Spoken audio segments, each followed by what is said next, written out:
going to talk about, in particular, the zoning process for us, because in my view, the zoning process is really the keystone to all of this. Whatever you feel about data centers and all the associated industrial development that goes with it, it all comes down to this municipal zoning process. If it works, if it doesn't, how it works. And this is really about the planning and zoning. So I'm Kevin Farkas, I'm the council president. Our mayor, Lisa Cogley. We have our tax collector, Kathy Brewer here, and our planning and zoning officer, Tina Lampus is here, and council member Sue Wood here as well. So a lot of this stuff, to be frank, we are learning this as we're going, because this is not the kind of stuff that you pick up normally, the planning and zoning. I'll give you an example. The last time our zoning ordinance was amended was 2005, but it originally was 1995, right? So it's very old. There was only one substantial amendment. We just found out that our map is all wonky. So we have a lot of work to do with our stuff. But who knows how to do this process, right? Our solicitor told us, well, this isn't normally like a regular ordinance. You have to do a special process because all this stuff falls under not the borough code in our case. It falls under the municipal planning code, which is something completely different that all municipalities have to abide by, townships, cities, boroughs, and so forth. So as you can see there, municipal planning code. So we got these two areas here. The borough planning, we do not have a planning commission. We do not have a comprehensive plan. We're moving in that direction. This present council is committed to moving in this direction here. So this part here, the planning part, you can imagine if we all had this stuff in place when the data centers hit us, right? We would have been a lot better off. Or if we had planning commissions in place and if we really knew what the heck they were about, we would have been better off. But and then the second part here is the zoning itself, the ordinances, and then the zoning permitting and the hearing board stuff. Which is, with that hearing board stuff, I don't know if you know that the specific function of a hearing board, zoning hearing board, that is if somebody wants a variance, right? Someone gets their fence built or their factory built or whatever, and then they want to have a higher fence than the ordinance calls for. They have to go to the hearing board, which is, we just got, for the first time in years, our hearing board populated. I think we have two of the three. Your husband and sister sit on that board. You know, when that meets, you got to have a separate attorney. You have to have a stenographer for crying out loud and that stuff. So this is also pretty crazy stuff. I think why this is so important for all of us to focus on the zoning stuff. Again, no matter what you feel about data centers, you're for it or you're against it, we that sit around this table, your council, we have to make sure that everybody gets treated fairly. And here in Pennsylvania, it's something called a fair share doctrine. So, you know, if I'm a property owner, I own this 40 acres of an I-2 industrial property in West Mayfield. I want to turn it over. I want to make some coin. I want to sell it, right? I have to be treated fairly by this municipality. Swift has to be treated fairly, right? You see here some of this is a lot of text-heavy stuff, but this is stuff that I'm going to publish out to the public. But you see here, there's constitutional issues involved here, you know, due process rights and so forth here, and of course, you know, we just can't do what's called exclusionary zoning. That's illegal. I don't like data centers, so I'm going to try to ban data centers from coming in. You can't do that. Right? And this is something that I think a lot of us are learning, like, oh boy, okay, now what? How do we handle this stuff? This is important because, I don't know, this came out today in Penn Live, online, I saw this. A developer over there with Jessup, this is just northeast of Scranton, Jessup Borough. They have a zoning ordinance. They had, there's like 6 data centers being built there. And they passed, they're in building and stuff. So they came and they said, oh, we want a variance. 50-foot buildings, they wanted to 75-foot building, whatever. The borough said, the hearing board said, nope, sorry, we're not gonna do it. So here's the developer suing the council, suing the borough here over this stuff. So, we think this doesn't end. This will not end. Even if there's a data center, those developers may come back again and again and again to council, to the zoning hearing board, asking for variances of this type, of that type. We're going to be dealing with this for a long time. So again, this goes back to how important it is for us to get a handle, municipal governments as well as citizens, to get a handle on the zoning process here. So here's what we know for sure in our borough here. We have about 40 acres of land that's zoned I-2. We'll take a look at what that means for us. You guys are, Big Beaver, obviously different. More than 75%, by my estimation, is vacant, brownfield type land, right next to the railroad tracks. The old mill down there, they had they got water from the river. They discharged water to the river. So there's that sort of infrastructure there, electric. Of course, it's near the highways, the turnpike and 376 up here.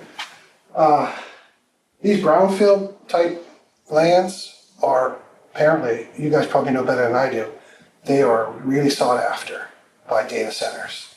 So when we look at this, right, in our own neck of the woods here, we're only a 1 square mile borough. You guys are 18 times our size, by the way. Maybe, what's your population? Like 2,000. 2,000, twice our population, but 18 times our size, right? But we have this 40 plus acres or so. The owner of that, well, they want to make some money. What's to stop them from selling that to a developer? Yeah, I don't know. I mean, so buckle up, right? Buckle up, because it's prime, if you ask me, for something to happen. Right now, we do not know of any potential industrial development here for that land. To our knowledge, no developer has approached us formally and informally about any sort of industrial development there. But ultimately, if they did, we have to then turn to our current zoning ordinance here, which is 1995. Absolutely no mention of data centers or any of that, that related type activity stuff that seems to be associative, right? Battery storage. You guys are dealing with a battery storage thing. Power substation generation, water treatment, cooling stuff. I was doing research online. There's a whole bunch of associative stuff that's coming with the data centers. We are not prepared at all for this. So, but that's our point. We are moving in that direction. So it is up to us in our borough, just like your borough, to develop the zoning to deal with it. It's our prerogative to do that. The state regulatory environment is evolving. There's some legislative stuff happening now at that state level that may affect what can happen with data centers. In other words, sort of override the municipal planning code. Perhaps put a moratorium on them, even outright bans. Who knows how this will turn out here with the state regulatory environment here. Of course, public opinion is really skeptical about these data centers here. I saw this figure, 68% of voters oppose them, right, for the various reasons here. In West Mayfield, I will put it like this. Public opinion around data centers is, I will frame it as untested.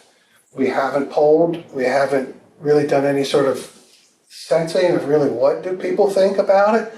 I'd like to know that. It's always good to know that. So, obviously some people have conversations says, nope, don't want data centers, don't want industrial grade solar farms, that sort of stuff, don't want any of that stuff.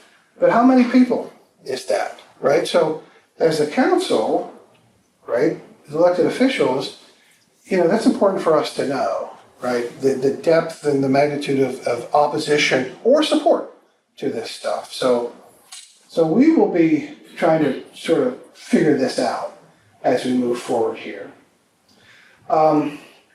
This last bullet point here, this is what we know. We are taking action to deal with this. We're taking action to amend our zoning ordinance and to address this as well as any associated industry activities here.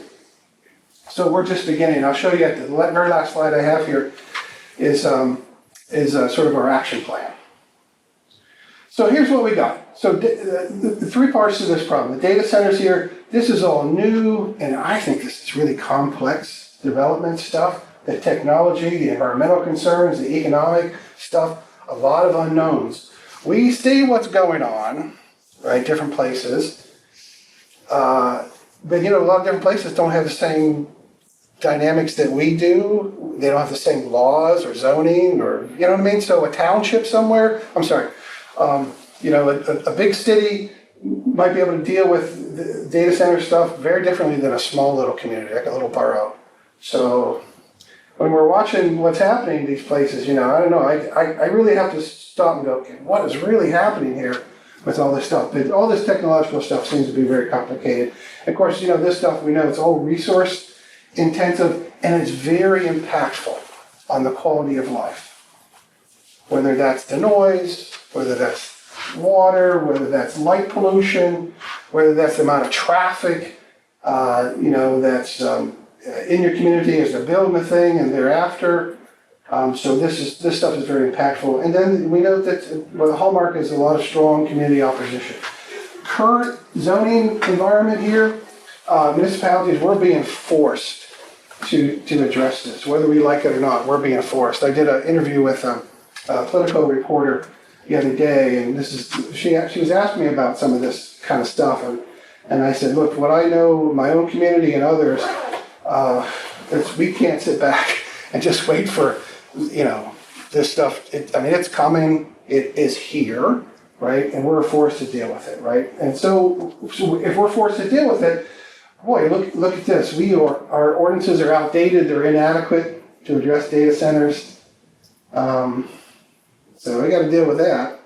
And then, of course, the local government officials and their zoning committees, planning boards, we're not prepared for this. We're just not. We can be. We could learn, right? We could learn. We could educate ourselves. We damn well better, right? But just facing the reality of our current zoning situation here, yeah, we're totally unprepared for this. So in terms of new zoning, I mentioned this was one of the first slides, right? The first thing we really have to consider is this whole fair share doctrine, right? How we have to work within the legal rights of everybody and their ability to create businesses and develop industry and so forth, right? The guidance, there is more and more regulatory guidance from the state. DCED, Department of Community Economic Development, they now have a whole thing devoted to this now for municipalities, which is good, right? We're looking at the different models of regulatory stuff around data centers from other municipalities, right? A friend of mine lives in Springdale, and I was talking to her the other day about that stuff, and boy, what a mess that has been. How complicated this has been going on for a long time there. She says, man, it's just like it's never ending, right? So what is happening with Springdale may or may not be applicable to Big Beaver or New Beaver or Mahoning or to us, you know what I mean? So paying attention to all these different municipalities as a model, right, to pay attention to, it's really important here. So at least we have that going for us. And then, just the zoning ordinance stuff, it's very specific, it's legal, it takes a lot of time, right? I mean, we have to come up with amendments to our zoning stuff. We have to send those to the county 30 days in advance before a planning commission gets those, and then they look at them, and then back and forth. So this is very time consuming, technical, complicated stuff. So we're really going to have to think in a larger sweep of time, more than I had anticipated, right? So I just want to cut to the chase here. With our zoning, we have two types, right? Permitted and conditional. And it seems to me that this is critical, absolutely critical. So if you can't stop the data center, if you can't prevent this from coming in, what can you do? How can you do that? What kind of regulatory controls can you put in place as a community? It breaks in two ways. Permitted, well, if you just fill out the permit and you're in, right? Seems to be what happened at Big Beaver, right? Permitted. As opposed to conditional, as you can see here, that the bar is so much higher. There is a lot of discretion. There's built into that is a lot of community criteria.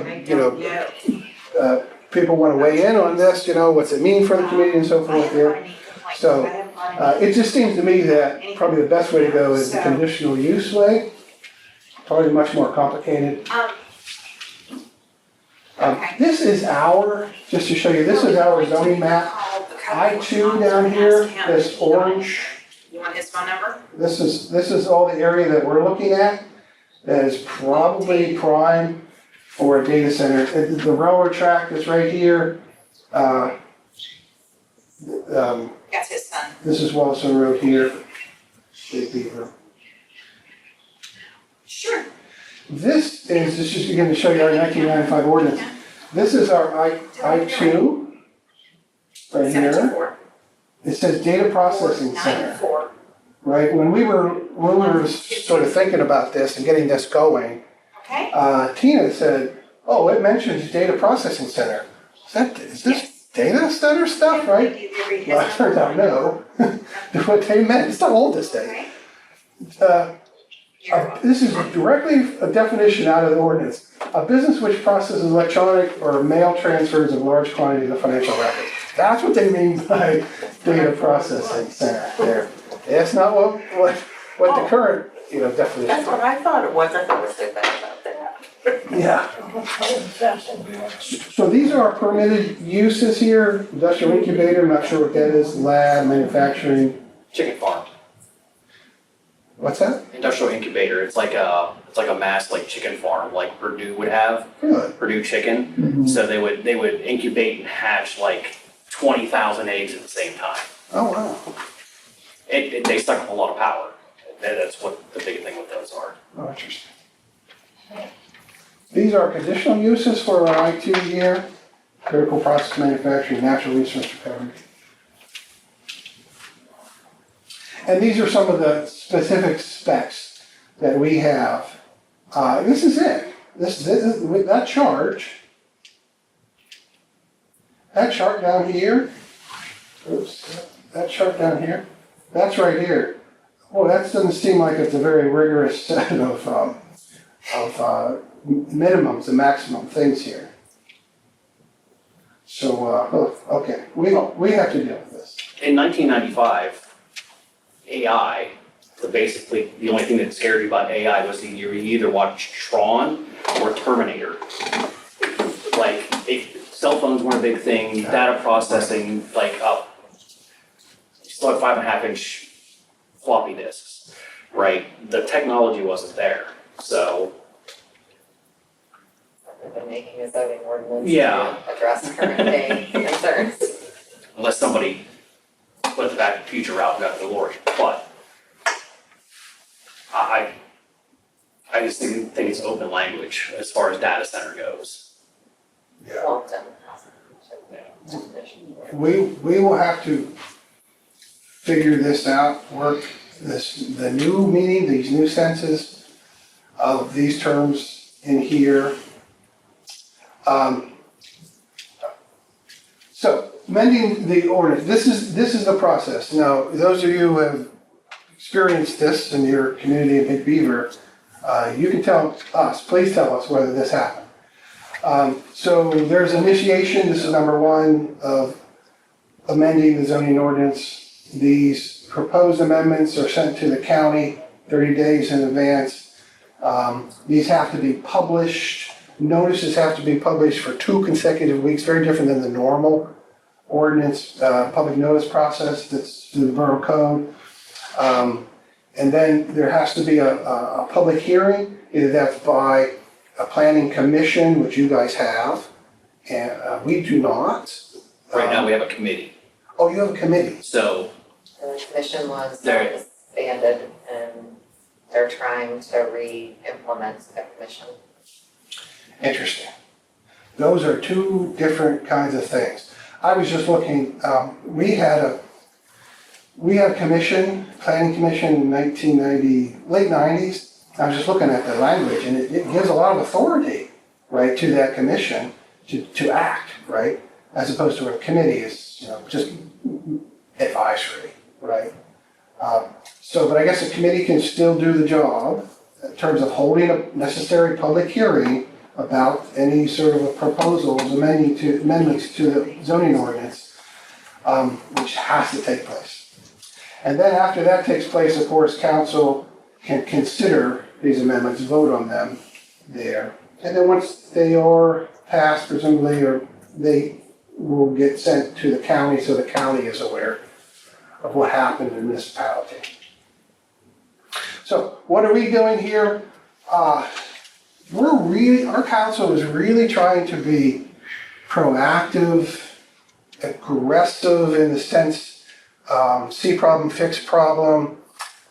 We are looking at some of these long-standing issues that year after year after year, at meeting after meeting after meeting, people complained and complained and complained about a lot of stuff, right? And so we're trying to take on some of these projects here.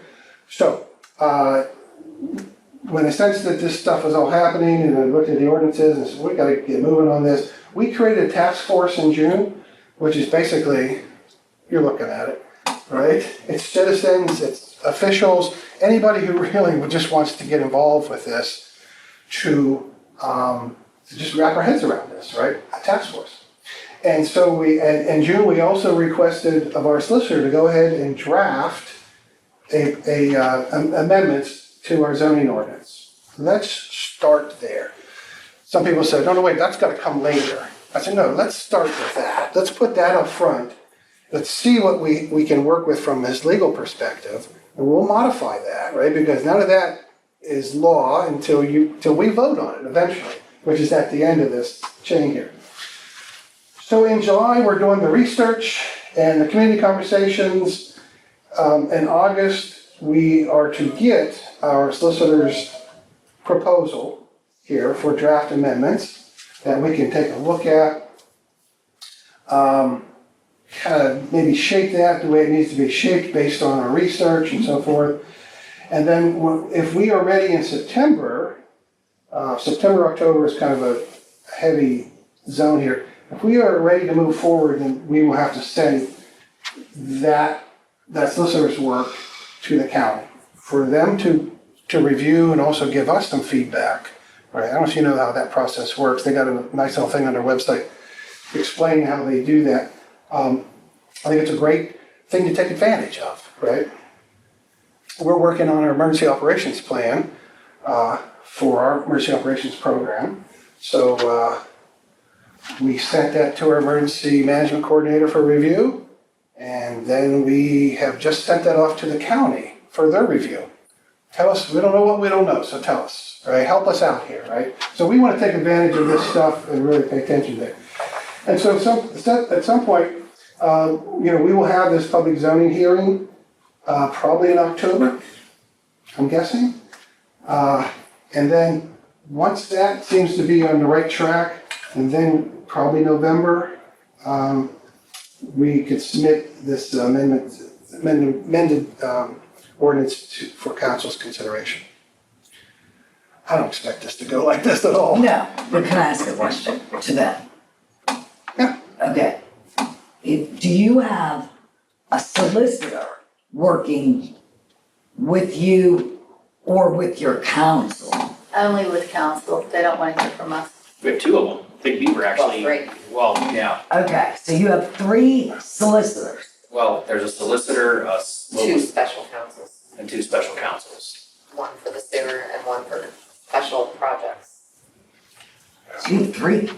We really have 4, because we have one for the hearing, variance hearings too, a separate one.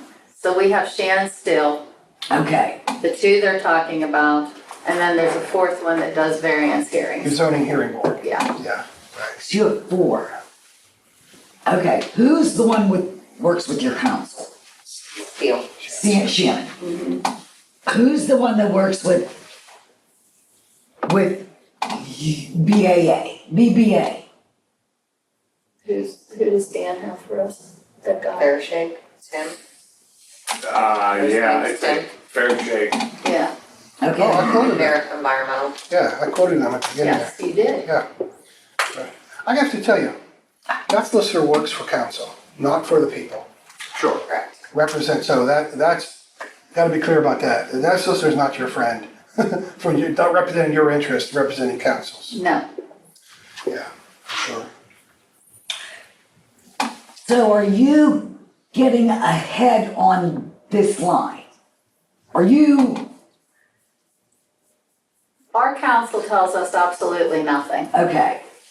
And when you ask questions, we are told, we don't answer questions, this is a comment period only.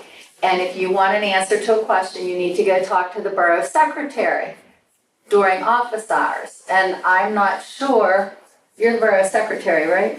No, okay, She's tax collector. okay. Why council who we have elected does not answer our questions, why it is all thrown on the secretary. I don't think that's fair to either side, the secretary or us. The secretary's full-time, obviously, Well, yes, so she's in the building all the time. So she becomes the proverbial funnel for everything, right? She's very organized, very good, like, at what she's doing. However, when you ask the council president or anybody, anything of any kind of value, you kind of get an attitude and you get, well, this isn't the forum for that. Well, I've been in the Army for 30 years and we have the most messed up politics in the world within that organization. And if somebody has a concern, there's always a place for it. Here in these communities, the median age of the community of Big Beaver is 55 years old, right? So you've got a lot of people that have disabilities, this, that, and the other, can't get to the meetings. And I think they take advantage of that to where they can run roughshod over the community itself and just kind of do what they want. So whenever more and more people start showing up at these meetings, because when there is a public comment, right, you're limited to 3 minutes. So I know Cindy spoke, Amanda actually wrote a whole paper because when you hit 3 minutes, they're like, shut up and sit down. So the paper like got just passed between about 8 people so they can get the complete thought out, which rattled them. Okay. Like, because, oh my God, 4 people talked before a meeting and they kind of came up with a game plan to work their way around your 3-minute system, and they also only allot 15 minutes for comments. Period. period. That's it, Your yeah. whole meeting. Residents get, well, let me They take it brag back. when the meeting only lasts like 20 minutes. Yeah, if you go to the borough It's fine. beforehand Yeah. and you sign up, you're guaranteed to speak first. Then if you go to the meeting and you sign up and say you want to speak, you will go after the people that stopped at the borough building. If you're a non-resident, you might as well just put duct tape on your mouth. Okay, how many people are on your council? 6, 7, 7. 7. Yeah, 6 council members and the mayor, right? I think it was 7. I think it's 7 in the mayor. 7 in the mayor. Okay, and you get through a whole council meeting within 20 minutes. Oh, they've had it No down to comments, we didn't 13. prepare anything, we didn't have a meeting this month, we didn't We do don't this. have a report on that. Wow. That's how this goes. I was at one, and when we were leaving, one of the council members said, wow, that was good, we got out of here in 13 minutes. It's like, and I'm getting in my car and driving from Wallace Run Road up to the borough building for 13 minutes. Okay. But when you're not allowed to talk, and they limit all comments to 15 minutes is shut off. They interrupt you, they argue with you during that 3 minutes. They tell you this is, public comment, we don't answer questions. You can file a right to know request. So we do file right to know request. They wait the 5 days before they even acknowledge that they received a right to know request. They say, we're gonna take a 30-day extension on this. Then they say, oh, by the way, we only came up with this one email from Switch that was an invitation to a Teams meeting. Apparently, Switch just sends out invitation to Teams meeting with no prior conversation. Oh, were you just posting that stuff? Yeah, I'm Amanda Catherine. I'm Okay. Amanda Popick. I use my middle name online because I work in mental health. So I try to make it so people can't find me online. And they they took a 30-day extension to answer a yes or no question about whether Switch filed an application. And one of our members reached out to Switch via an email address that was posted online.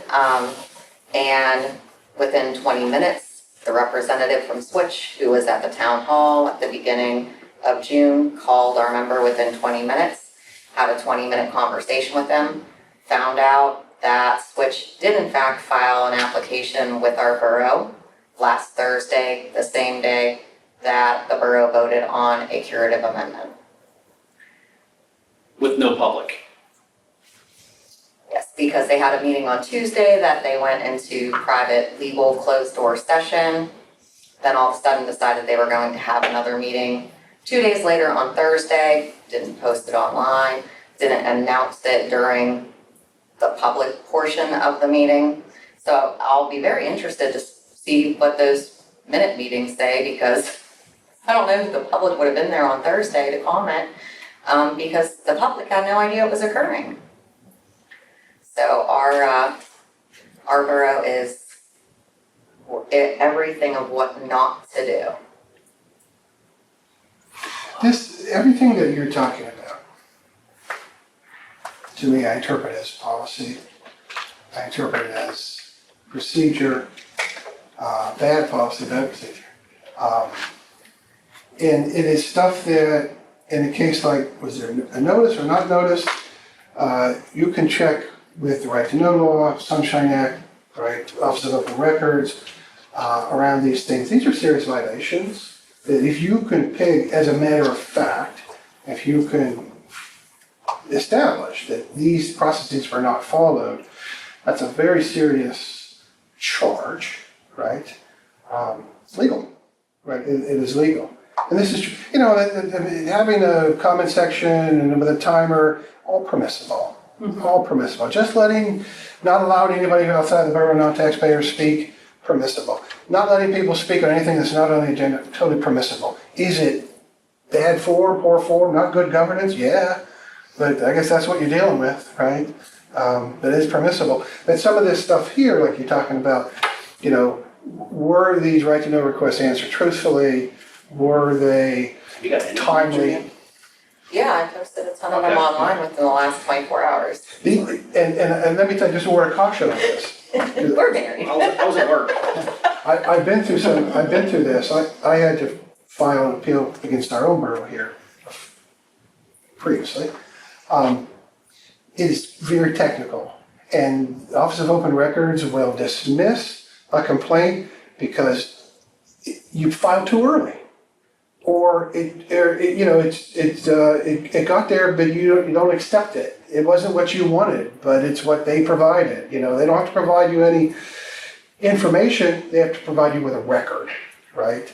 They'll give you the email, but they don't have to tell you that an email was sent. You know what I mean? I mean, it's all technical crap, and you read the Office of Open Records, read those challenges, and it's stunning how technical it is, and just so like, who knows this stuff, you know what I mean? So, but this is all procedure, it's all policy, it's all process stuff, it's all this stuff that, where we are right now, where our focus is here, and I really encourage you guys to think about it constantly, right?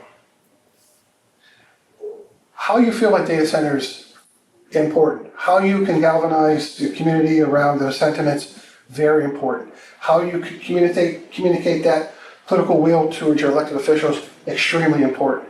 It all boils down to who's got the lever on the power, right? The hand on the power switch. In this case, your council, because they can vote or not vote, right? Let you speak, not let you speak, whatever. So that's why I'm just really focused on paying attention to the policy here, because that's going to make or break all of this. Absolutely. And so your issues like with, when I saw your post about this stuff, I was doing the math in my head, and I was thinking, I went back and I looked at, some of my notes, from the Office of Book and Records, like, what do they have to give here? Is this permissible, whatever? Ooh, my eyes glazed over. Yeah, it's complicated, right? Absolutely. So let me just finish this off. So this is basically where we are here.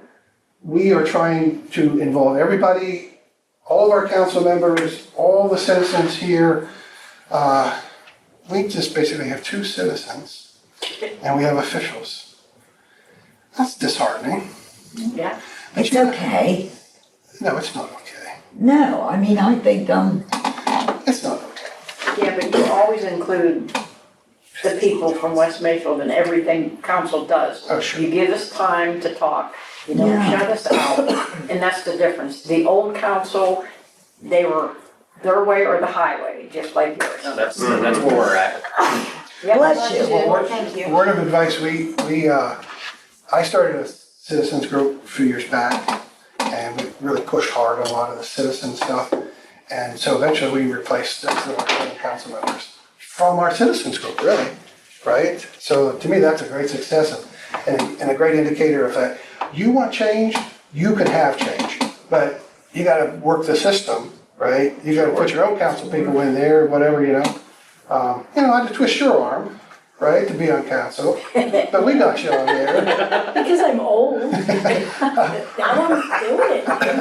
I'm old and I'm cyber deficient, but I'm doing it. Oh, you're texting now, that's cool, that's a big thing. I always say I'm technically challenged. That's it. That's my word. So for the remainder of time, I would really just love to give, the floor for you guys to talk about your experiences, because what you are experiencing is important for us to know.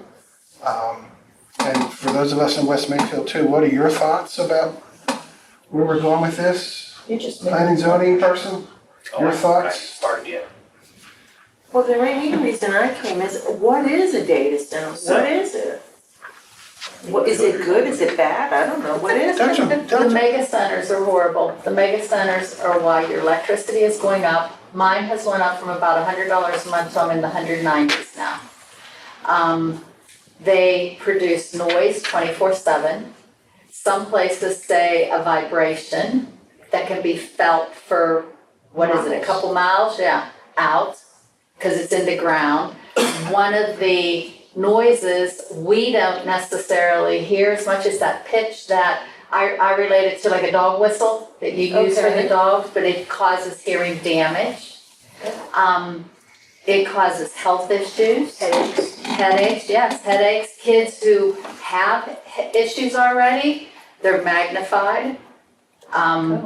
Nervous system issues, all kinds of this. Pollution, light pollution, just air pollution. You tell about the generators that they're gonna run. Sure, so, yeah, the one thing that I would urge you guys to look into is the generators themselves. And this is one of those things where you can force the DEP and EPA to help you out. As it stands right now, the way that our laws are written, these data center companies are opting to use diesel generators because if they use natural gas generators, that automatically triggers a special permit requirement from the DEP and EPA. However, the gas generators are more efficient Cleaner. and cleaner burning. So in our instance, what they're proposing at the former racetrack site is a 500 megawatt system. So essentially what that means to everybody is this facility will use more than 1,000 homes annual power every day.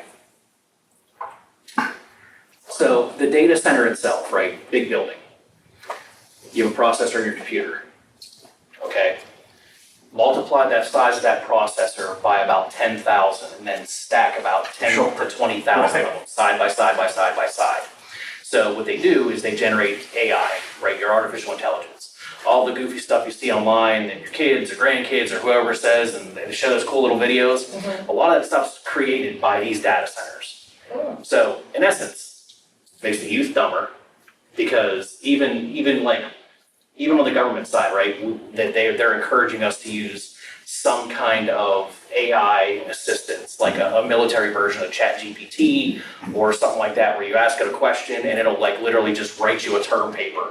Sure. Asking a stupid question. Right. Right? It's like, Where I work at, they're starting, and I don't wanna do it at the bank, to send something in.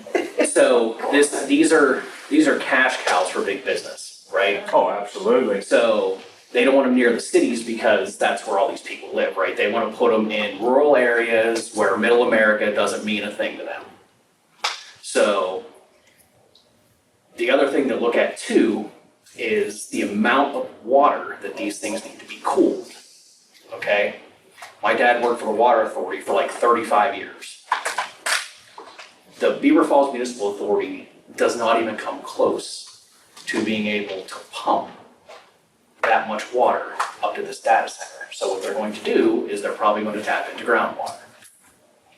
And if you live in Big Beaver, I don't know what you guys are probably mostly on city water in West Mayfield and don't really have to mess with wells.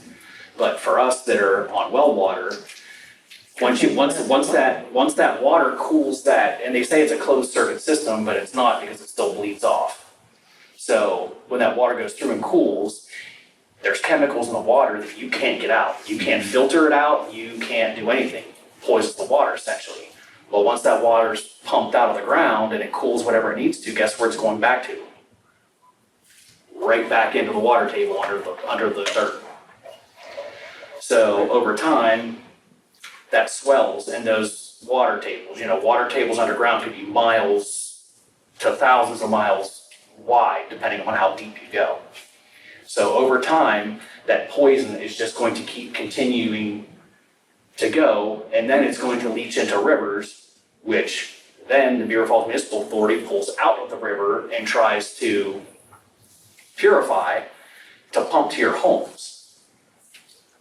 So yes, right away, not the biggest deal with the water, but you give it 5-10 years, it's gonna make a significant difference. It's gonna make life in the county difficult to the point where nobody's gonna wanna live here because you can't drink water. Electricity is going to be ridiculously expensive. People with, we'll say MS or different things like that, they're not gonna wanna live anywhere close to that thing because those vibrations over time are going to cause more pain, more ailments, more discomfort to these people.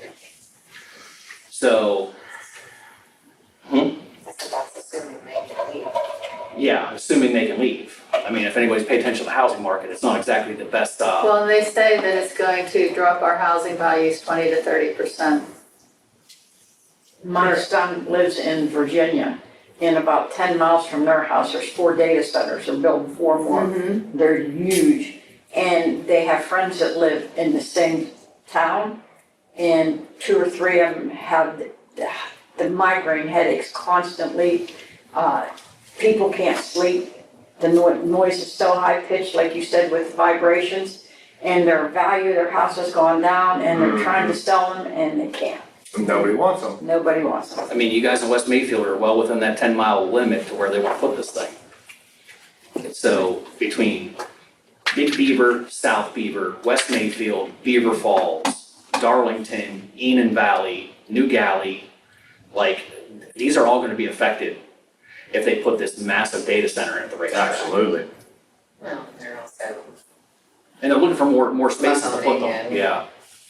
So right now, the only place they're thinking of doing is where the racetrack is. Oh, no, That's just in our From Hookstown like, all the way up through to that- Newcastle. yeah, You know where the Stonecrest Golf Course that was on 18? Yeah. They're talking one there too. So that would put 2 of them within 5 miles. Right. Wow. Oh. So, and then you go on up and they wanna put one right behind Mohawk High School. Which And school? Mohawk, and I mean, you figure all those kids in that school, Yeah. they wanna put them there. I mean, it's gonna be detrimental to our area. Sure. I was told by someone who goes to different states and deals with this stuff, I should put my house up for sale now. But it's 68, 5 grandkids here, where do I wanna move to? You know, I just had the Tates redo my whole downstairs, I love it, it's absolutely gorgeous. Told you, I just had my whole backyard done last year. Where am I going? Where am I going? Sure, well, and that's the position that is gonna happen to a lot of people. Yeah. You're stuck. Yeah, You're stuck because your property value's not, your property value drops and can't afford to move. and like I said, it's some of us, like he said, we're 55 and over in Big Beaver. Where am I going to go start over at 68? Where am I gonna go start over?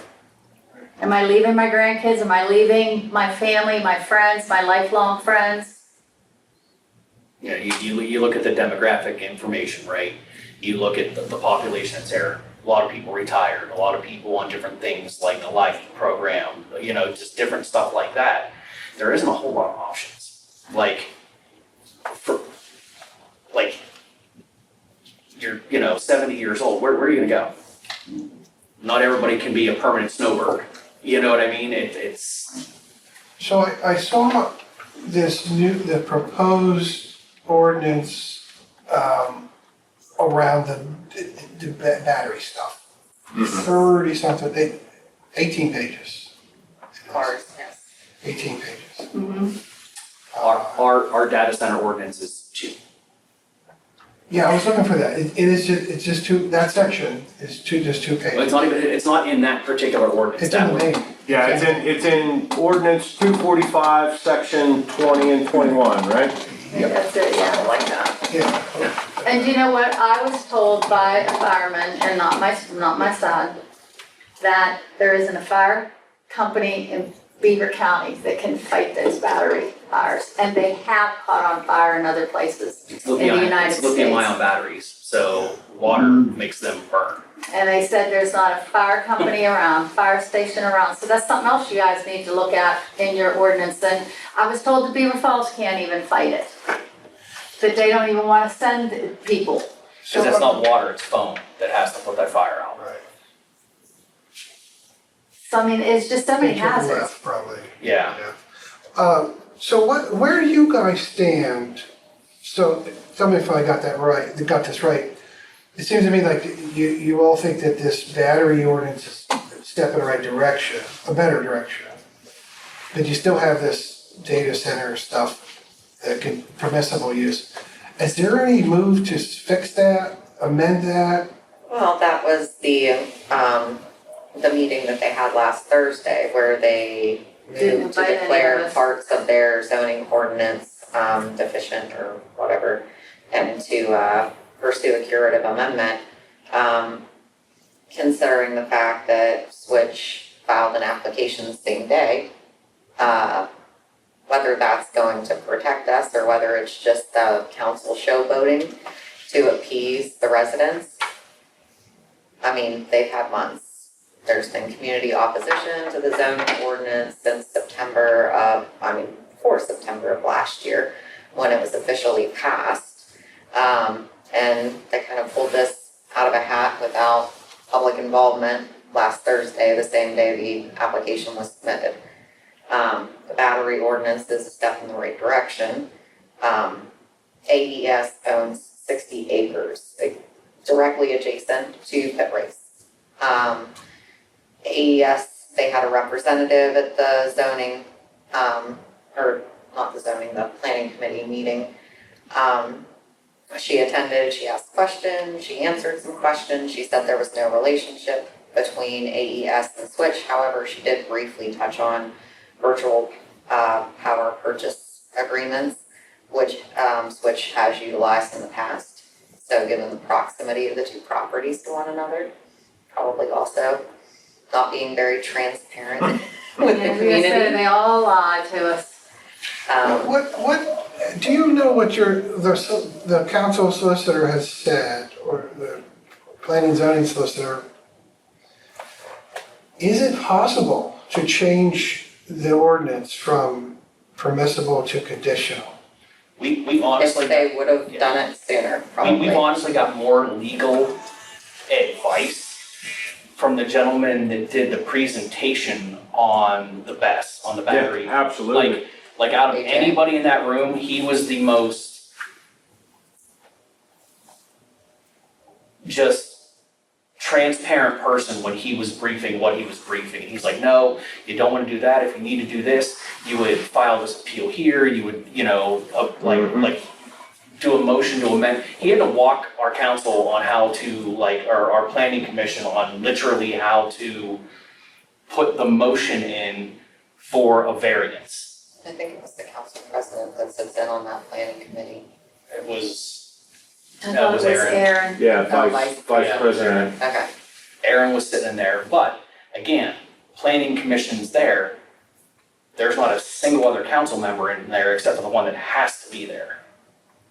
I think Jen was there too. She's at everything. She's the secretary. So she has to be at everything. But honestly, all I've gotten is attitude from our solicitor. Whenever she's asked a She's not a question, pleasant person. she is not a pleasant human being. Sorry if anybody's related to her, but she is not a pleasant human being. It's deal. Yeah. Like a friend of mine is in the same firm and I text him how he deals with her.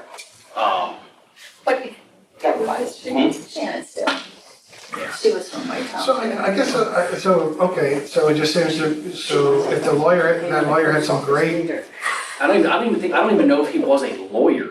okay. But he had the most knowledge. But he Put had, the JT, yeah, he is, he was an engineer that basically they hired to write the zoning ordinance. yeah. So he's an engineer that writes typical plans and specs.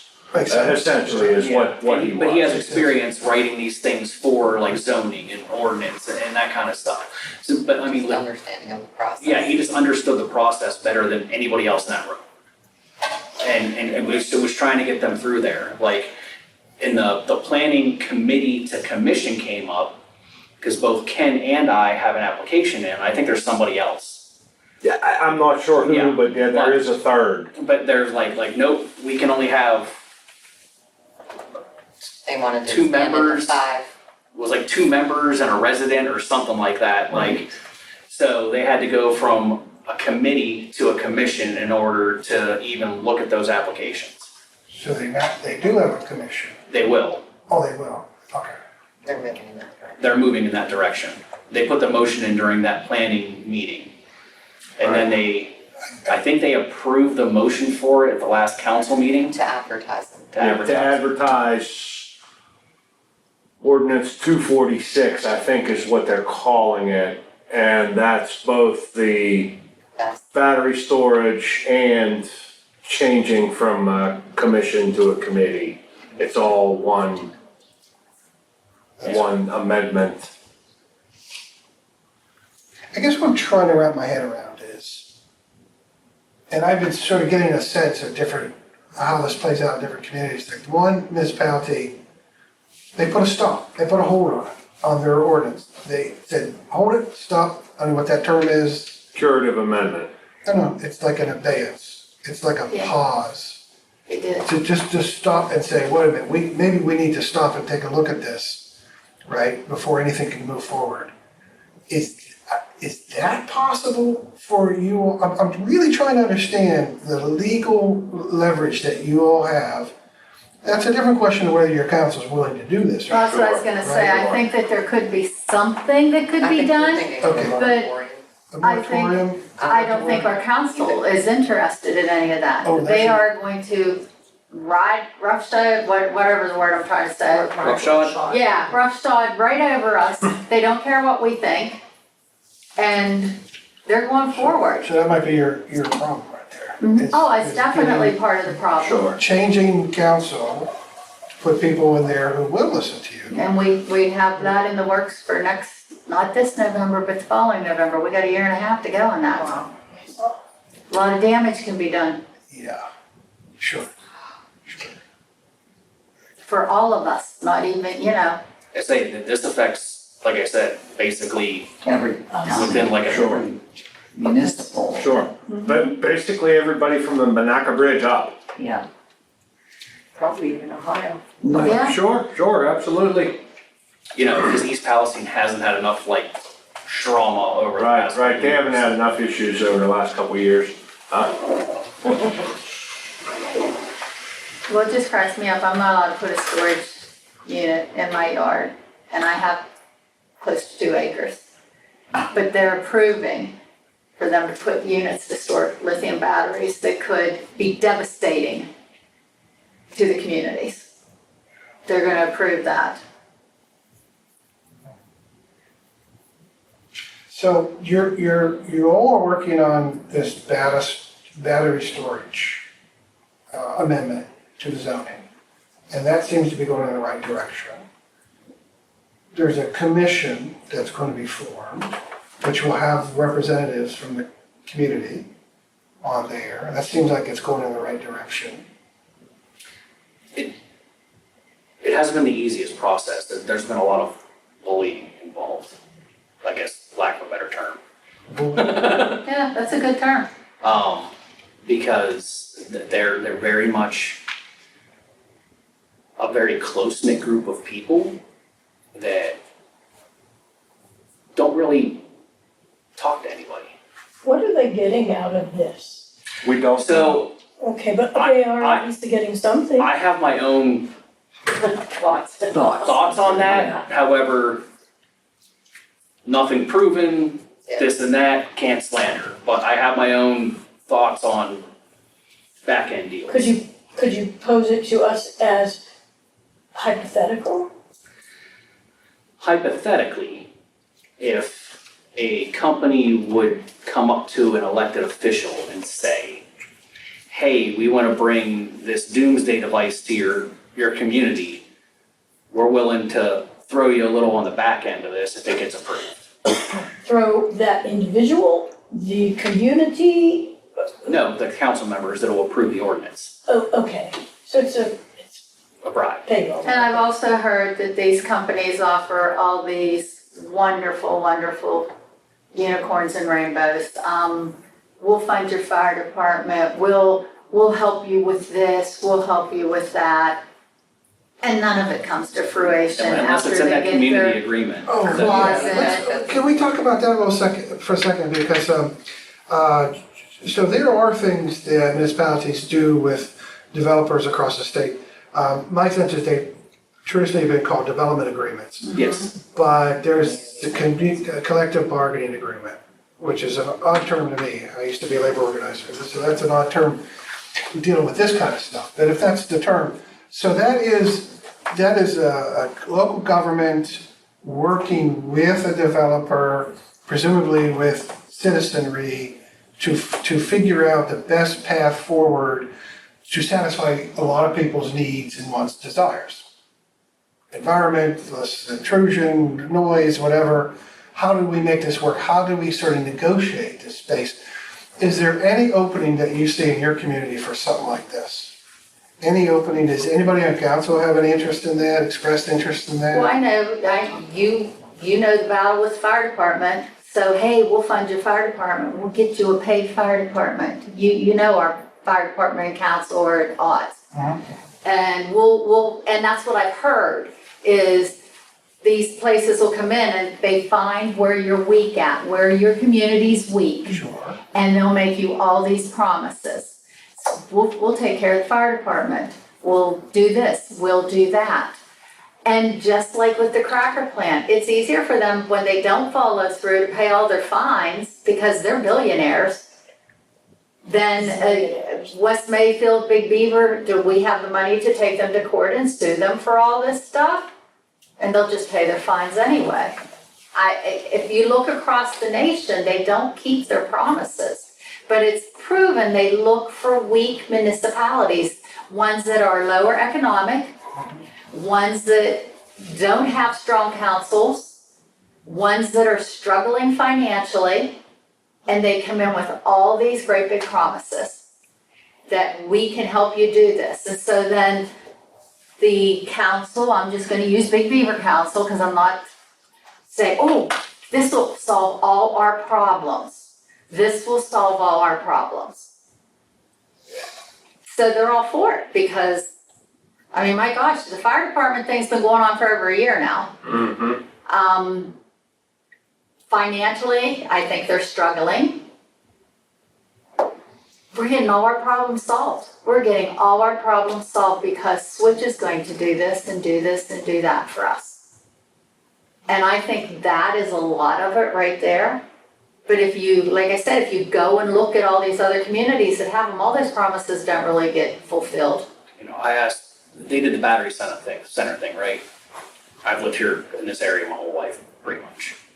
Big Beaver's roads are crap, right? West Mayfields are kind of in the same thing where over time they're shrinking.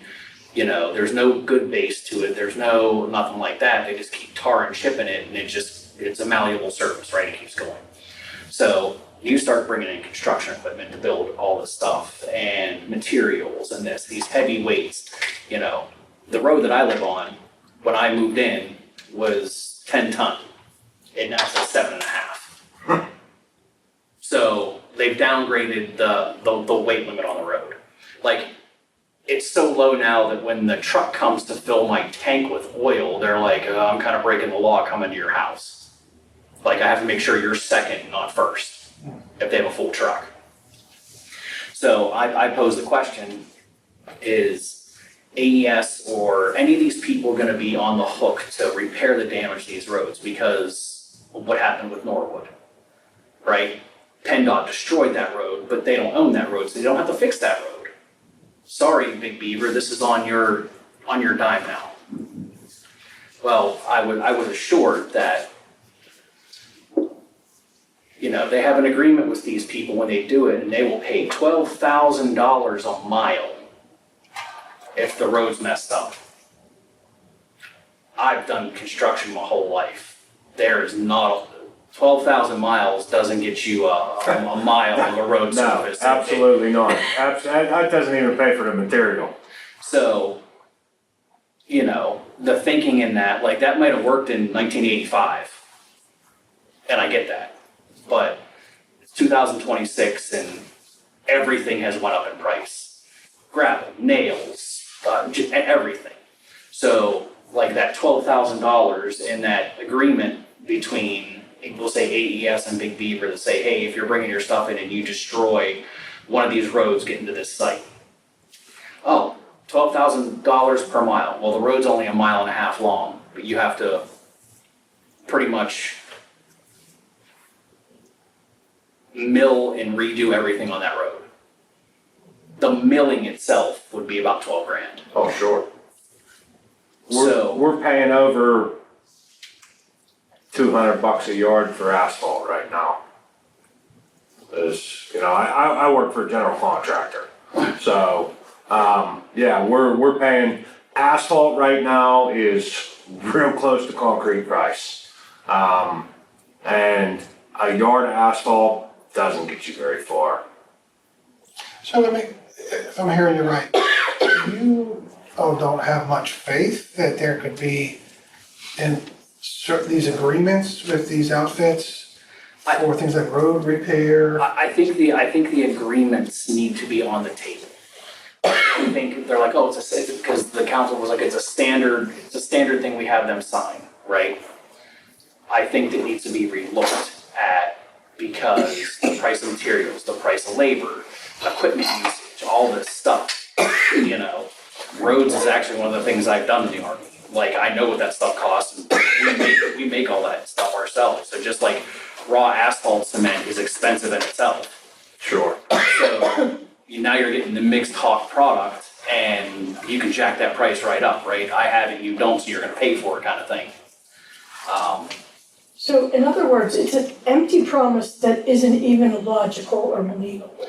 They'll fulfill the promise, but they're gonna destroy the road and be like, oh, here's your 12 grand. You know, like, Whether it's efficient to If you actually even get- compensate If the you even- community.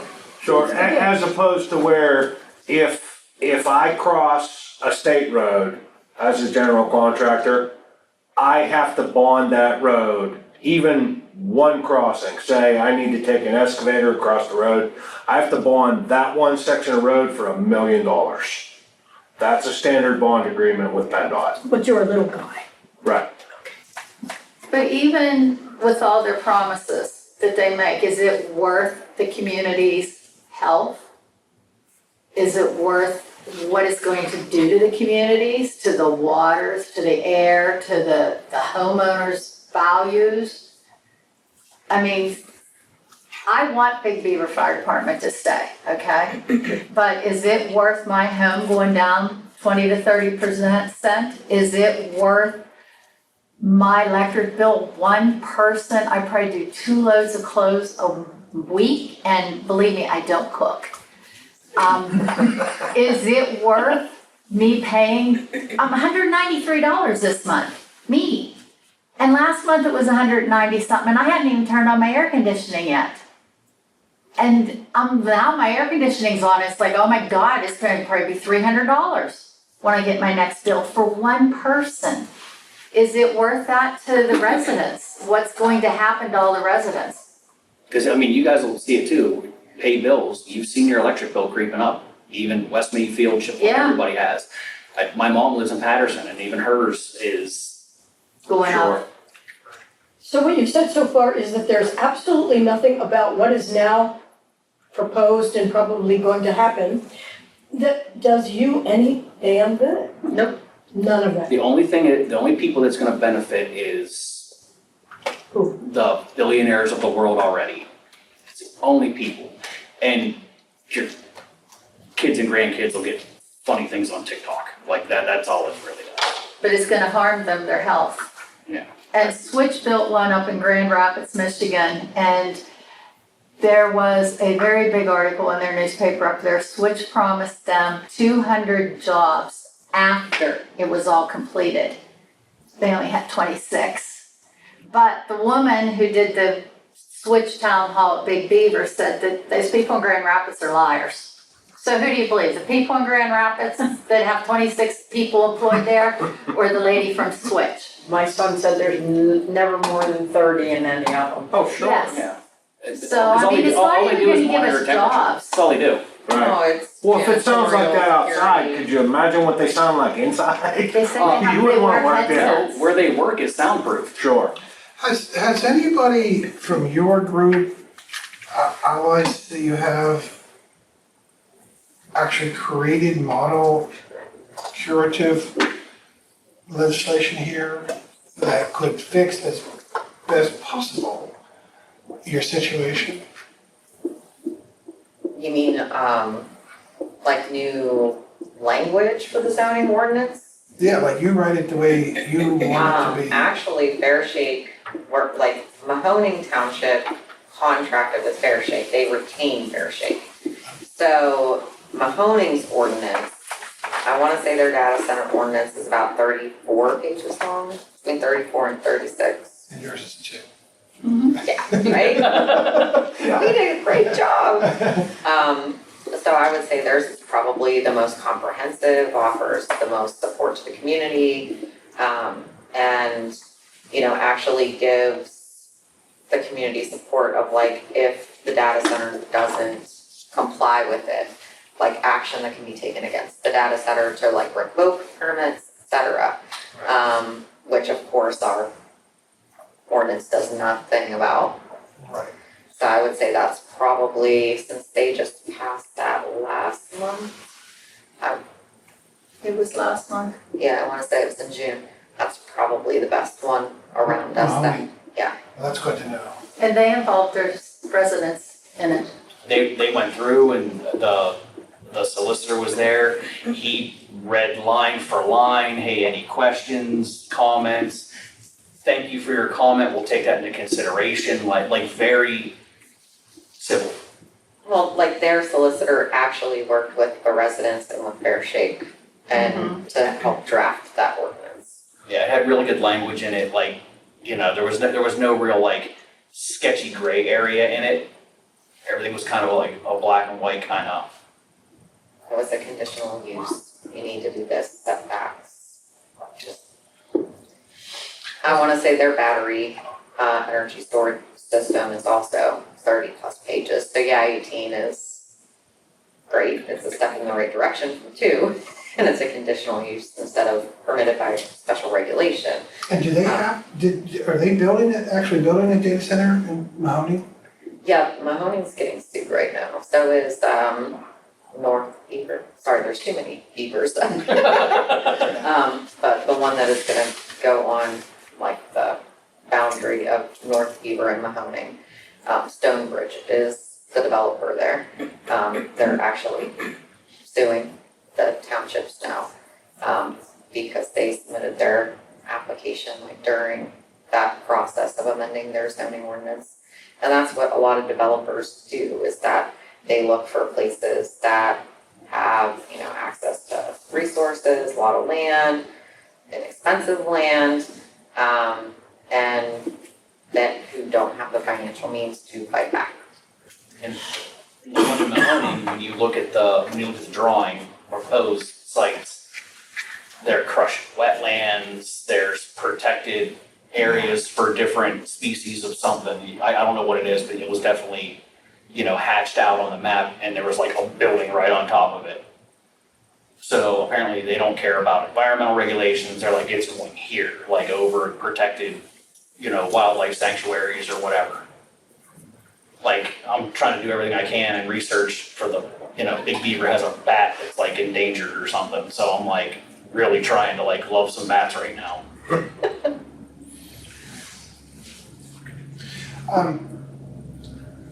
So I've worked a little bit with BMAC, right, for the Sheldon plant. And I think that's a great model. I think it's a great model in the sense that nobody tearing down that $13 million plant. It's not coming down. So now what do we do, right? And so their watchdog advocacy, their aggressiveness of paying attention to the permits and stuff like that. I mean, they did win many millions in court. I think in this whole mix here, it just seems to me that citizens, even municipalities to a degree, can engage in watchdog work, right? To make sure that whatever that data center said they were gonna do, according to the ordinance, whatever, how sketchy that is, at least they're holding to it, right? Do you guys have a plan or any thoughts on how to be the kind of watchdog group like BMAC is for Shell? I mean, our ordinance doesn't give us any really ability to be a watchdog. I mean, there's, the sound limits are atrocious, and it doesn't really say what happens if they violate them. Like, there's no, it really doesn't address what, Consequence. yeah, So you got nothing to measure against. yeah. Yeah, It's like, okay, this is what it says. but I'm sure there are standards, DEP has standards, I'm sure. DEP. Yeah, just say, right. Right. But in that sloppy ordinance, nothing in there is cited as such.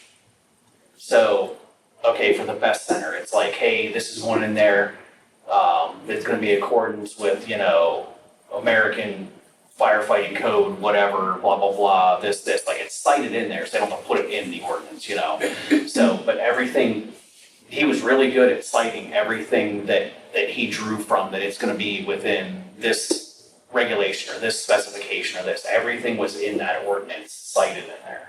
For What which he's one? saying is like, if we can't hold them accountable to the zoning ordinance of Big Beaver, like, it would be looking into the regulations of like the DEP Oh, yeah. or, Right, I mean, there are standards, right? Your municipal ordinance may not provide you with much, but there are construction code standards, there are DEP, there's water, there's air, all that sort of stuff. All that stuff, it seems to me, if you take BMAC as an example, leverage, right? I mean, they proved they can get blood from a turnip or whatever. You know what I mean? They got millions because they had their stuff together, right? They were able to do that, and they had the will to do that, right?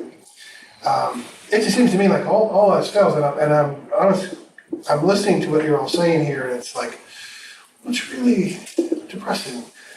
In the sense of like, I'm always looking for solutions here. How can this work on a power level? But I that is think, one I think level of that, power. I think that's the difference, okay? You're looking for solutions. They already have a solution, and they don't care about what anybody says, Who's, the Big Beaver Council.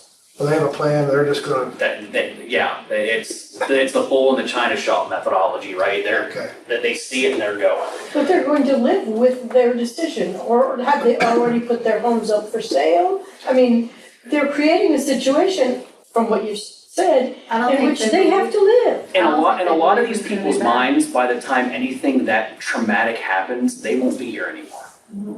You mean they'll be dead? Yes. Okay, but their Like- families will be, they just don't. That's a grim forecast. They're very, I'm just saying, like, there's blinders on, like, gotcha. and Cause there's, Some of them are, own large pieces of property and they have parceled them and begun selling them already. So, okay, like the mayor's. so they looked ahead. And Here's my- our zoning ordinance was adopted in the fall of 2025. But if you go to the courthouse, the same language was in an ordinance that was sent to the county in 2024. So this has been in the works for longer than people realized that it was. So, interesting. Well, we're going to do it differently, but, we're going to do it sooner rather than later, but we're going to do it differently. Oh, And as transparently as possible, and that's really our goal. And that's key, that transparency to the public is great. Like, there was a big part of me, I think it was the last council meeting we went to, I was gonna read them the definition of a civil servant, because I've done it my whole life. And they're not there to serve the people, they're there to serve self-interest, it seems. Yeah, we're on the council. The Ailey Hill project, I think the Ailey Hill project popped up because people live on Ailey Hill. Mm-hmm. There are far worse roads in Big Beaver. Oh, They're a absolutely. council member and a planning committee member. And they didn't budget enough for it, but they're sure happy that they got the sales tax from Pit Race to make sure that they could still afford to. Sure. Well, that's the age-old accusation of government. No, I get it, and like I said, that's, I mean, there are way worse roads, and if they had conversations with the community about what other, road projects were considered, what would be the costs of those projects, why this one was prioritized, I'm sure that the community would feel differently. And those conversations don't ever occur. And that's where you end up in a position like this and with problems like this and issues. Now, tell me, how has the attendance at the public meetings changed since a lot of this stuff really got a lot of people's attention? I mean, because my understanding is just reading, Paula's site, whatever, Facebook's done this, that a whole lot of people were like, what meetings? They have meetings? I mean, I'm being facetious, but I started going to Nobody them in the fall, okay. and there was myself, Randy O'Hara, and this Doug Cost. Maybe another person would wander in. The other week, people were standing. So it has grown, new faces, lots of new faces, people that I don't even know, and I've lived there all my life and taught at Big Beaver School for 30 years. So a lot of new faces I see coming in. And like I said, in October, I might have started going in September. I don't know. It was Randy O'Hara and myself. Paula sometimes if she was off work. Doug Cost, and maybe sometimes one or two other people, that would be it. But prior to that, no one was showing up. No one Because did nobody knew acknowledge. anything. Nobody knew anything, and if I hadn't kept going and doing this, and kept asking, and then finally Amanda got involved, everybody started coming and we've really, they don't like us there. They do not like us there, I can tell you that. That's a good thing. I've never said anything in one of our council meetings. I think I said something in the planning commission meeting. But I've never stood up and said anything. I've just been listening, trying to get a feel for it. When the group from Pit Race came, when they wanted to know what was going on in that, they actually made them in that frigid weather in November and December stand outside. I remember, yeah. Yeah, they had to stand outside. And I, as a resident one night, had to stand outside. I couldn't even get in as a resident, and they have police at every meeting now where they never used to. Oh, you standing at the door. Yeah, That's intimidating, jeez. but I mean, so it has changed, I think, for the better. More people are showing up. More people are questioning. I mean, there was a woman that spoke the other day that I had never met her before, I know and she she is. had, she's your neighbor, huh? Yeah. Kathy, Bob and Oh, yeah. She had really good points. So people are researching finally, and they are coming about. I just think here's what our council does. Sometimes they're on their phones while you're talking. I've had Aaron laugh when I'm speaking. their sidebar conversation. Yeah, that's what I was gonna People- say. They're talking to each other.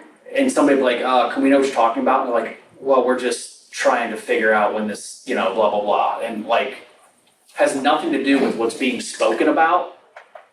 And then you got the It's like a bad three PTA meeting. three or four that were just elected this past November that sit there like deer in the headlights, because they truly don't know, I don't think, what all is going on yet, because they weren't informed.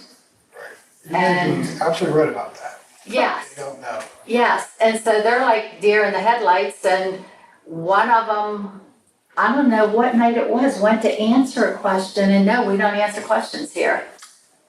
And That was in, I can't remember what meeting that was. that was in, May, because it was right before I left for Mississippi. Yeah, and they, They shushed them and yeah, we don't answer just questions here. because the new ones, I think, Don't they know you know? could be if they had somebody that worked with them. And I will tell you this right off the bat, my daughter's one of them. She doesn't even get invited to meetings sometimes because of me. They told her that she needed to get me under control. And she told them, good luck with that. Good luck with that. She goes, my mom's a grown woman, she can feel how she wants to feel. But they kept her one night after a meeting to tell her that she needed to get me under control. Because she called me on the way home and she goes, I need to get you under control. What are we gonna do about this? And I'm like, are you serious? And she goes, yep.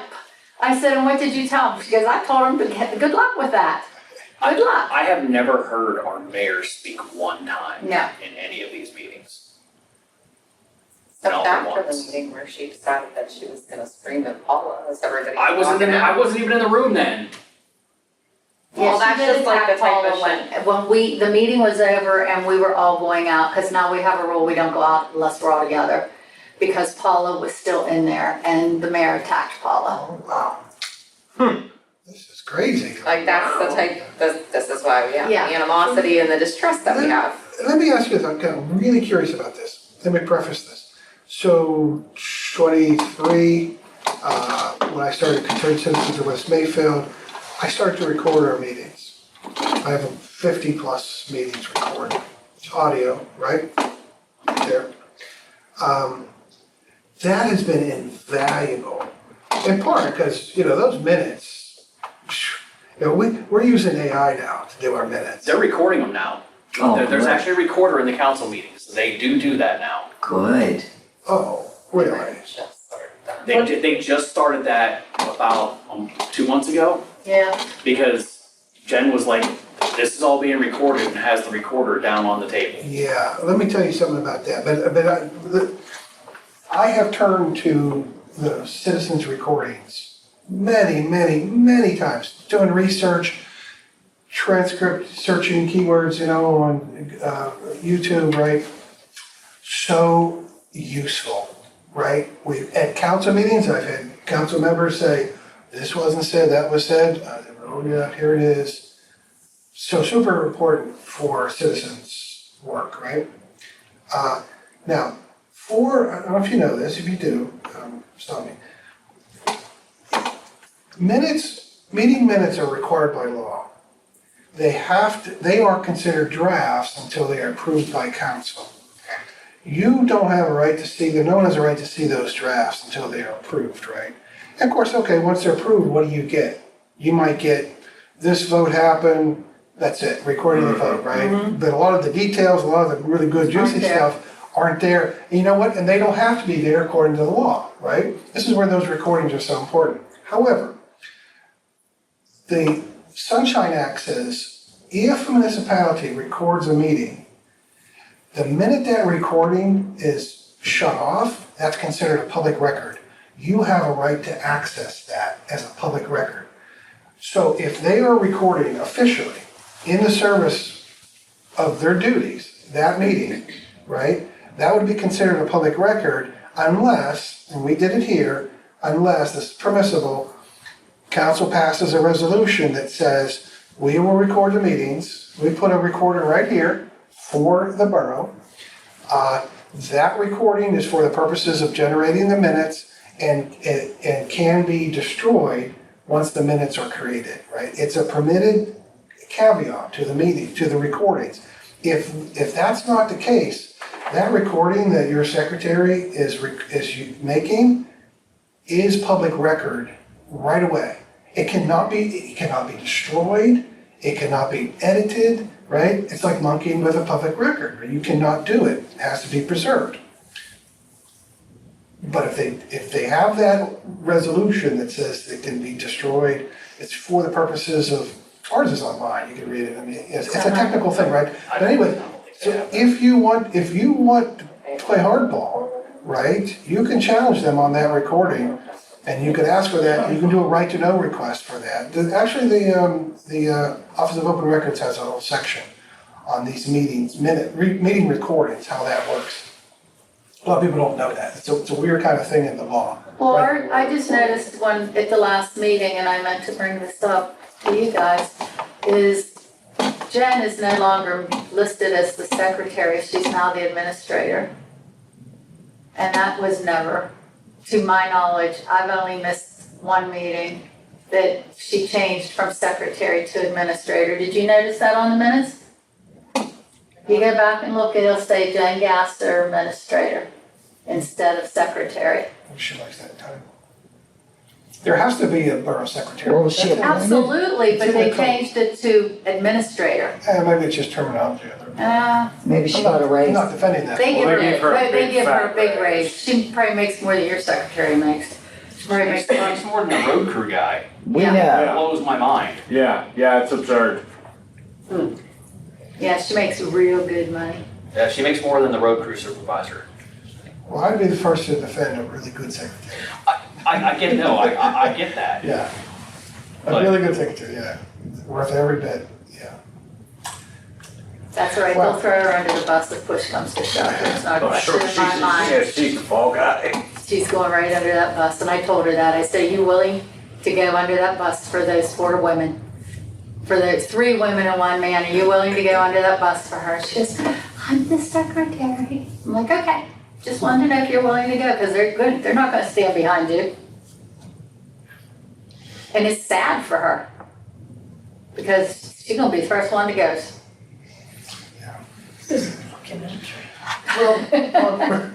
We're up at 8 o'clock this week. Yes. Thank you. I really appreciate you guys coming and sharing your experiences and listening to our spiel. Appreciate that. I think there's so much to be gained by us, Working together as working communities. together. Sure, we've got a lot more projects to work together on. Your road up there, we want to do a joint pickup and a litter control, designated litter control zone. We want to do that, So anyway, I talked to Paul a lot about things that we could do, Absolutely. Neighbors and municipal neighbors, whatever. But thank you so much. This has been really helpful. We are moving ahead. This has been informative for our direction, which you saw, on the slide thing there. And please feel free, I mean, I read all those things, I pay attention to that stuff, but, you know, if you really wanna reach out to me or any of us on council and sort of share things that you think that we need to know, that'd be appreciated. Well, I think we would support you in the best way that we can, not only because you are our neighbors and you have certainly a dreadful situation that needs our support, but also because what's happening to you is impacting us as well. I mean, we're really all in this together. Totally. And Kevin, on the litter thing, get with the state, because I know my church does from New Galley, Couple Galley Road out to Phillips's. And then you leave your bags on the side of the road and the state sooner or later sends a truck to pick them up. It's not always fast, Right. but, We just had our 5th annual thing, but there is this thing, it's a special designation, just like the construction, fines are jacked up. Someone gets caught littering in this zone, they could be made to pick up trash, literally, I was just learning about this last year, right? yes. But I said to Paulo, I said, boy, we should work together, municipalities, and get that Wallace Run designated. Yeah. You know, a lot of that is just appearance anyways. Well, you right? know, sometimes, the garbage, Vogel, they will come pick up. I've seen them picking up sometimes. Oh, that's nice. Oh, It's not on a regular basis, but I have seen them clean up. although, The Valley Waste, Yeah, yeah, I have to yeah. think, it's, cause, I think Valley does it, the county does something with them right around Earth Day. they Because might, a lot of people do like Earth Day cleanups Yeah. along the Yeah. roads. Yeah. I think they contract with Valley to go and pick those up. but it's Valley that's picking up on Wallace Run Road, cause I see the guys that Yeah. work there. And like I said, they don't do it on a regular basis, but sometimes I do see where somebody sends them out and, Yeah, that's being a good neighbor. yeah, cleans up. Right. But, that's a mess, that oh, it's horrible, it's horrible. Yeah. And West Mayfield, gosh, what do you think? Your thoughts? On the This meeting, cleanup, the issue in general? well, I mean, I think all these small boroughs need to work together. You know, that would be ideal. Agreed. That's what I would say, is there some way we can all like get all together in one big So agreement somehow? what I thought about too is you get the municipalities to include like the supervisors from Chippewa, and I think Beaver Falls has supervisors as well. Get all that community leadership together in a room and be like, listen, like, this happens, it's gonna affect all this stuff, right? You know, to include, you know, because Beaver Falls, one of the supervisors there is I can't remember his actual title now, like the water authority guy. Like, he's gonna be like, I can't pump that much water there. Like, Big Beaver struggles to get water up that hill because they need recirculation pumps put in to get the water up there, you know? Multiply that by the volume of water that they're gonna use is ridiculous. And they'll get their water, won't they? Oh, they're gonna get it. Oh, sure, they'll get their water. Probably Well- I'll have less than my well. If we could get a meeting like this, Would be good, because I know Kenya Johns has Right. been interested, I've been in contact with her. Okay. Mark Bennis from New Galley is interested. well, would you guys come? Or would your Absolutely. council? I don't know if our council Our would come. council, that's questionable. We'd They come, didn't come to the town hall. yeah, we invited them to the town hall. I invited them, personally I invited them. And I assured them they would never have been thrown under the bus, wouldn't have done that. Yeah. It was informational, but I didn't make that promise. I did, because it was an informational meeting for all of us, not to throw them under the bus, because they need to learn also. They're only hearing from Switch about all we're gonna do for you. They need to hear also the ramifications from allowing this to happen. And you they can did pull up not online come. videos where data centers are and the guys that have wells that pull up groundwater, and they challenged, I think it was either an attorney or a judge. He's like, well, I'll drink the water, whatever. Guy brought it, was wearing overalls, and a shirt. He brought a thermos full of the water. He poured it in 3 glasses, and it was about as brown as that table. And nobody drank it, did they? No. The video stopped before anybody actually like picked up a glass, But but they did. you heard the gasps in the room. Like, this is what comes out of my sink now, with filters.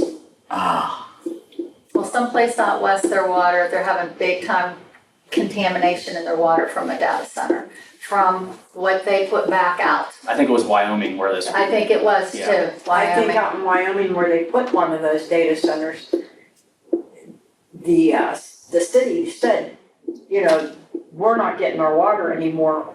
They had to switch electric and water. They get your own water supply. There's schools that have been like, hey, there's no air conditioning or lights for the next 3 days, the data center can run. There's articles everywhere about it because it consumes so much. And we're gonna pay for it as residents once it comes in because they're gonna up taxes on electric to pay for the electric that that data center's using.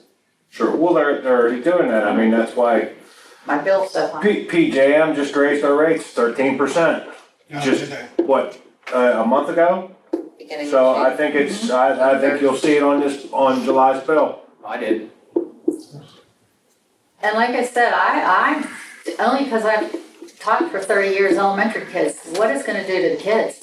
And that's what Kenya and I've talked about because Big Beaver has a lot of kids from Beaver Falls. Big Beaver has White Township, they have the kids, Yeah, that part of Patterson that's really Beaver Falls. right. Pleasant View, all those kids. We have Moreto, we have part of College Hill, we have Do you have Coppell? Pleasant View, we have Coppell, all those 300 and some kids out there.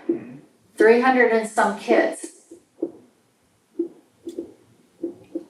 What happens to them? What happens to the kids that are autistic and that vibration and that humming? What happens to them? What happens to the regular kids that, I mean, I got a 9-year-old granddaughter that has hearing loss from a whole other thing. What's gonna happen to her hearing? Well, this isn't new. This goes back to the Industrial Revolution. The thing that is new, maybe, is that people are saying, no, hell no. And the fact that they're doing mega centers, like there's a data center in Cranberry and it's just like the one building type thing. Sure. And nobody complains at all, it's one building. Right. They're doing 400 acres out in Big Beaver. They Yeah, said theirs is 300 football field size. Theirs I think is that's the minor. stunning part of a lot of this, is the scale. Yes, The Right. scale and the intensity, yeah, I mean, wow. Like, but I heard recently that, you know, like for small areas like we have here, that they can accommodate. They can scale those things smaller. yes. But I don't think that alleviates a lot of the problems that, you know, the Sure. noise and the water and stuff like Sure, that. well, I mean, what they're proposing for our facility, which I think is just phase one, you know, that pit racetrack, it's 360 acres. What they're proposing right now is plus or minus 30 acres by the time they put all the parking lots and everything in. Well, that was, is that for Best or the data center? No, for the data center itself, yeah. Really? Yeah, it's like 14 acres worth of buildings, 5 acres for the generators, and then they're gonna have retention ponds and parking lots and everything, you know, so, like I said, assume 30 acres plus or minus.